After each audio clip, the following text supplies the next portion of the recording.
नमस्कार, आप देख रहे हैं द राइट न्यूज और मैं हूं रोहित भट्ट। आज हमारे साथ द राइट कन्वर्सेशन में बात करने के लिए हमारे बीच में रोहित भट्ट जी हैं, जो कि कश्मीरी हिंदू सभा पुणे के जनरल सेक्रेटरी हैं, साथ साथ टीम बर्निंग इशू के ये मेंबर हैं। सबसे पहले आपका स्वागत है द राइट न्यूज में। थैंक्स रोहित जी, थैंक सो मच। रोहित जी, हम जानना चाहेंगे क्योंकि हमने भी एक विषय पे बहुत काम कर रहे हैं, जो कि हमारे समाज में एक पॉपुलेशन का इशू है। उस पर एक कार्यक्रम भी 10 तारीख को होने वाला, उसके बारे में बताएंगे 10 मार्च को। क्या लगता है आपको, कितना बड़ा विषय है ये, जो पॉपुलेशन है, सबसे पहले ये जो घटती जा रही है, कितना बड़ा विषय है ये? मैं अगर आपको कहूं रोहित जी, ये एक बहुत बड़ा बर्निंग इशू है हमारे समाज में। किसी भी समाज की पहचान होती है उसकी जबान एंड उसके लोग। अगर हमारे लोग ही कम हो गए तो हम किसके लिए समाज और क्या। अगर आपको याद होगा, कश्मीरी में कहावत है, कशीरेस का है घर। इतना जुल्म सहने के बाद भी कश्मीर में हमारे सातवां पलायन है, तो भी आज तक हमने अपनी पॉपुलेशन, अपना जितना भी नंबर्स कंटिन्यू करे। बट आज की जो हालात है, हम दो, हमारा कोई नहीं, और हमारा या एक, और लेट मैरिजेस, ये एक बहुत बड़ा बर्निंग इशू है। डाउन द लाइन 50 साल के बाद कोई कश्मीरी पंडित रहेगा ही नहीं। तो मेरा ये कहना है, अगर 11 घर से आज हम 7 लाख कश्मीरी हिंदू हैं, तब हमारे पास तलवार दी हमारे सर पे, कन्वर्जेंस के लिए मजबूर किया गया है, अपनी आइडेंटिटी छुपाने के लिए मजबूर किया गया। आज की डेट में हम संपन्न हैं। भगवती सरस्वती की कृपा हम पे है, पहले से ही थी। अब माता लक्ष्मी की भी कृपा हो रही है कितने वर्षों से, 10-12 वर्षों से।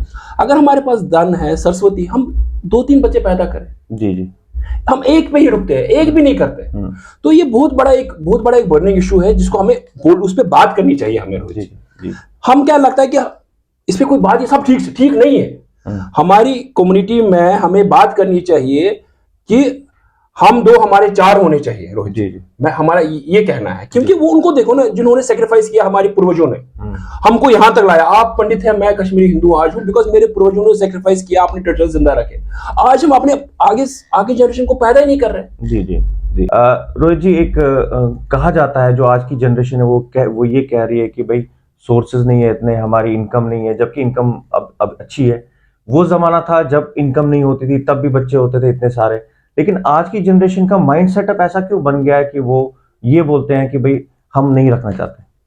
रोहित जी, ये क्या है ना, वैल्यूज की बात है, संस्कारों की बात है। ये कहते हैं बच्चों की ये गलती नहीं, इसमें माँ बाप की गलती है। मैं ये तो बोलता, हमें माँ बाप को बोलना चाहिए, मेरे अपने बच्चों को, कि जब हम माइग्रेट हुए, टेंटू में रहे, 2-2 बच्चों को पाला हमने, 3-3 बच्चों को पाला हमने, जितने भी थे। तब जब हमारे पास कुछ भी नहीं था, सब छूट चुका था हमारे पास, तो हमने अपने बच्चों को पाला, अच्छी शिक्षा दी। आज की डेट में भगवती सरस्वती की मैं बोल रहा था, भाई लक्ष्मी जी की कृपा हम पे है, तो हम क्या 2 के बदले 4 को पाल सकते हैं। बिल्कुल। तो इसलिए ये कोई एक माइंडसेट चेंज करना हमें जी। ये हमें माइंडसेट करना है कि हमको बच्चों को पैदा करना है, उनको अच्छी परवरिश करनी है, और 2 के बदले 4 करने पैदा, ये तो मैं बोल रहा हूँ। और ये माँ बाप और समाज को इस पे अपनी कम्युनिटी मेंबर से बात करनी चाहिए। जब समाज बात करेगा तभी माँ बाप भी बात करेंगे, बच्चों का भी माइंडसेट चेंज करा। उसी माइंडसेट को चेंज करने की बात आ रही है कि जो हमारा पंडित तलवार की नोक पे कत्ल हो रहा था, बट अपने आप को बचा के रखा। आज का मेरा यूथ बोल रहा नहीं, मैं जॉब कर रहा हूं और मैं इतनी सैलरी ले, मैं बचा नहीं कर सकता। वो ज्यादा दुश्मन है मेरा, रादर देन वो जो तलवार वाला था। जी। रोहित जी, सबसे बड़ा एक और विषय जो है लेट मैरिज, क्योंकि यहाँ हमारी कम्युनिटी में सब लोग कहते हैं कि जितने भी यूथ है वो कहता है पहले हम करियर बनाएंगे, उसके बाद शादी करेंगे, और उस दौरान वो टाइम निकल जाता है और 30-32 साल के बाद ये शादी करना स्टार्ट करते हैं। तो क्या लगता है आपको कि लेट मैरिज भी एक बहुत बड़ा मुद्दा है? हमारी कम्युनिटी में ये नासूर बन चुका है। डाइवोर्स का रीजन यही है, डाइवोर्स का रीजन लेट मैरिज है। आप देखिए, अगर 24-25 साल में हम किसी बच्चों की शादी करते हैं, तो उस समय वो ग्रोइंग एज में होते हैं, कॉलेज से निकलते होते हैं, 1-2 साल होते हैं जॉब में, इजिली अडेप्टेबल हो जाते हैं, एक दूसरे के साथ ना सिमट जाते हैं। जब आप 32-35 साल में किसी की शादी करते हैं, वो ऑलरेडी कुछ अपनी लाइफ अलग गुजार हो चुका होता है, वो बंदा या बंदी, तो फिर वो कंपेटेबल नहीं बन जाती। तो 24-25 साल के बाद जब हम शादी करते हैं, वो इजिली कंपेटेबल हो जाए, हमारी डाइवोर्स रेट भी से कम होगा। तो ये जो मैं कह रहा हूँ ना, एक समय मजबूरी थी रोहित जी। जब हम 90 में निकले, तब हमारे पास घर नहीं था, खाने को नहीं था, तब एक स्टेज था कि हम लेट मैरिज, जब तक हम सेटल। अब कोई ऐसा नहीं है जिसके पास अपना कमरा नहीं है, ठीक है? कोई ऐसा नहीं है जो 2 वक्त की रोटी नहीं खाता। क्या चाहिए इंसान को?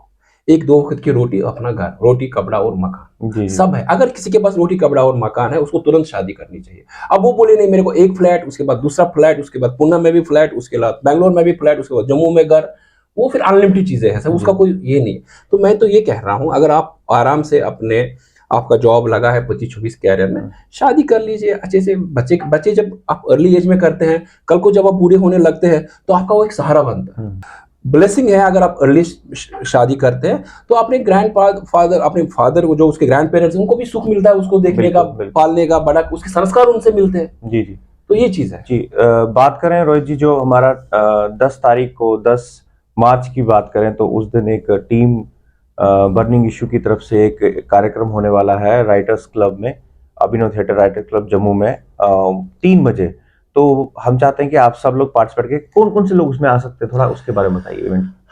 ये जो इसमें पार्टिसिपेंट्स हैं, वो हम चाहते हैं कि जो ये 30 इयर्स के बाद जितने भी शादी नहीं, ओवर एज जो लोग हैं 30, जिनके शादी नहीं, हम चाहते हैं वहाँ लड़का लड़की, उनके पेरेंट्स आना चाहते हैं, वो आए वहाँ पे, डिस्कस करें कि इश्यूज क्या है, मतलब क्यों नहीं शादी कर रहे हैं, क्या चीज है, थोड़ा उनसे हम वार्तालाप करें, उनसे समझना चाहते हैं क्या इश्यूज हैं, कुछ हम मोटिवेट करें, कुछ मोटिवेशन की कमी लगती है, कहीं पे कुछ गाइडेंस की जरूरत है। तो एक वर्कशॉप है इसके ऊपर कि एक बीमारी है, इसमें अब ये ऐसी बीमारी है जिसका इलाज करना पड़ेगा समाज को, इसमें कोई डॉक्टर नहीं है, इसमें समाज को इसका इलाज करना पड़ेगा, इसमें ओपनली डिस्कशन करना पड़ेगा। तो हम चाहते हैं, शिवरात्रि है, शिवरात्रि के बाद वारकार अगले दिन सलाम है, सलाम के अगले दिन संडे है, संडे को बाद 10 तारीख मार्च को हमने एक राइटर्स क्लब में ये रखा है। हम चाहते हैं जितने भी बाहर बैंगलोर, पुणे, जितने भी हमारे अनमैरिड यूथ 30+ एज के यहाँ आ रहे हैं अपने मम्मी पापा का हेल्थ मनाने, वो वहां पे आए, अपने इनपुट्स दे, अपने सजेशंस दे, क्या कर सकते हैं, बिकॉज वो भी एक समाज का इंपॉर्टेंट हिस्सा है। उनकी बात सुनी जाएगी, हम मिलके इस प्रॉब्लम का समाधान चाहते हैं। तो इसी पे एक डिस्कशन है, हमारी कोशिश है टीम बर्निंग इशू की, जो कि डॉक्टर रमेश राजदान जी इस पे बड़े तत्पर है, बहुत सारे बड़े बड़े सीनियर्स का मार्गदर्शन इसमें है। तो मैं चाहता हूं कि समाज के सारे लोग जो 30 के ऊपर एज के हैं, जिनकी शादी नहीं हुई है, उनके माँ बाप भी आना चाहते हैं, वो भी वहां पे आए, डिस्कस करें, एक वर्कशॉप करें, कोई समाधान निकले इस चीज। जी जी, बिल्कुल बिल्कुल। हम भी अपने दर्शकों को ये रिक्वेस्ट करते हैं कि जितने भी 30+ है वो और उनके पेरेंट्स जरूर इस वर्कशॉप को अटेंड करें। ये राइटर्स क्लब अभिनव थिएटर जम्मू में 10 तारीख को 3 बजे से है। रोहित जी, एक आखिरी सवाल होगा आपसे कि जो डिवोर्स रेट भी जो ज्यादा कम्युनिटी में बढ़ चुका है, वो कारण आपने बताया लेट मैरिज ही है, और भी क्या कारण हो सकता है? मुझे लगता है कि कहीं ना कहीं हमारे समाज से कहीं ना कहीं हम सबसे एक भूल हो चुकी है। हम आजकल अपनी बेटी को भी बेटे जैसा पालते हैं। जरूर पालना चाहिए, हम उसमें कोई दो राय भी नहीं कि नहीं पालना चाहिए, लेकिन उसको 30 मतलब शादी करके हम दूसरे घर में भेज दें, तो जो दूसरे घर में जो संस्कार चाहिए वो भी उसको देने पड़ेंगे। लड़के की भी सारे दो, सेल्फ डिफेंस, ये वो किसी की, वो भी जरूरी है, बट एक लड़की को अगले दूसरे घर में भेजते हैं हम, तो फिर उसको वहां का घर संभालना होता है, वो उसकी मालकिन बनती है, उसकी रिस्पॉन्स, उसका गुतुर चेंज हो जाता है जब हम शादी करते हैं, राइट। तो वो डालना पड़ेगा, जब लड़की की शादी होती है तो उसको बोलना पड़ेगा, बेटा अब तुम्हारा घर वो है, ये तुम्हारा घर था। जब तक ये अटैचमेंट और डिटैचमेंट हम नहीं करेंगे अपने, अभी आजकल क्या होता है, शादी होती है तो इतने अटैच होते हैं हम लड़की के साथ में, तुम कहते हैं फोन पर कसान, अरे इनको मी इनको ना हशिए तो इनको मी हाय एमसी, तो बहुत ज्यादा इंटरफेयर माँ बाप कर रहे हैं लड़की में। अच्छा, इसके कारण मुझे लगता है कि उसको लगता है मेरा माँ बाप का सपोर्ट है, मैं क्या शिमर करूं, बगस वापस। अगर अपना सपोर्ट, माँ बाप का सपोर्ट करना चाहिए, लेकिन अच्छी चीज के लिए करना चाहिए। बिल्कुल। अपना घर उजाड़ने में अभी कश्मीरी हिंदू अपना खुद लड़की का घर उजाड़ रहा है, ये मेरा मानना है। जी जी। रोहित जी, आपको ये लगता है कि ईगो क्लैशेस भी बहुत है, मतलब हमें इतना ईगो आ चुका है क्योंकि जॉब भी अच्छी है, सैलरीज भी अच्छी हैं, तो ये ईगो इतना ज्यादा आ गया कि हम एक दूसरे की बात नहीं मान रहे? वही मैंने बोला ना, संस्कार, मैं वही बात कर रहा हूँ, संस्कार अगर होंगे तो वहां पे ईगो उसको कम रखना पड़ेगा, लड़की को अपनी, या लड़के को कम रखना पड़ेगा, जिसकी दोनों साइड की बात। लड़की की भी गलती होती है, मतलब ये वो उसका बेटी नहीं मानती, उसको बेटी मानना चाहिए, जैसे अपने बेटे की गलती माफ कर, वैसे बहू की गलती माफ करनी चाहिए। तो ये जो ईगो है ना, ये तो काम क्रोध मोह लोभ अहंकार तो सब बोल ही रहे हैं, ये जो ईगो है ना, ये इंसान को खत्म कर देता है। दुर्योधन को भी उसी ने खत्म किया, हम तो क्या चीज है भगवान, मतलब। तो इसलिए ये जो देखो, मैरिज इज, जब मेरी शादी हुई तो किसी ने मुझे बोला था मैरिज इज एन एडजस्टमेंट, जितनी तुम एडजस्टमेंट करोगे उतना तुम कामयाब रहोगे इस मैरिज में। अगर तुम बोलोगे मेरा ही चलेगा तो वो नहीं पॉसिबल नहीं। तो मैं ये रिक्वेस्ट करूंगा अपनी यंग जनरेशन से, जितने भी हमारे हैं, तो एक तो कम से कम 3-4 बच्चे रखें। दूसरा कि let you be the junior, let you play the lower card. अगर किसी ने बैठकर कहा चलो क्वेश्चन पर पार्टनर अपना ही है, right. So let us leave our egos aside in the relation. जहां लव होता है वहां ईगो नहीं होता है, राइट। सो एक छोटी सी चिंगारी पूरे घर को जला देती है, तो बिल्कुल। चिंगारी को बुझा दो, चिंगारी को आग मत बनने दो, ये मेरे रिक्वेस्ट। मैं हमारे दर्शकों को ये बताना चाहूंगा कि 10 मार्च को शिवरात्रि के तुरंत बाद 10 मार्च को अभिनव थिएटर के राइटर्स क्लब में 3 बजे एक कार्यक्रम होने वाला है टीम बर्निंग इशू की तरफ से, जिसमें एक डिस्कशन होगा जो लेट मैरिज को लेके है और बहुत सारे विषय हैं हमारे समाज में उसको लेके। तो आप सब वहां पे आमंत्रित हैं, आप वहां आइए और आप भी हिस्सा बने उस मीटिंग का। बहुत बहुत धन्यवाद रोहित जी आपका हमारे साथ जुड़ने के लिए। धन्यवाद। एंड मैं बहुत बधाई देता हूं टीआरआर न्यूज को एंड रोहित भट्ट को कि इन्होंने एक अच्छा इनिशिएटिव लिया है।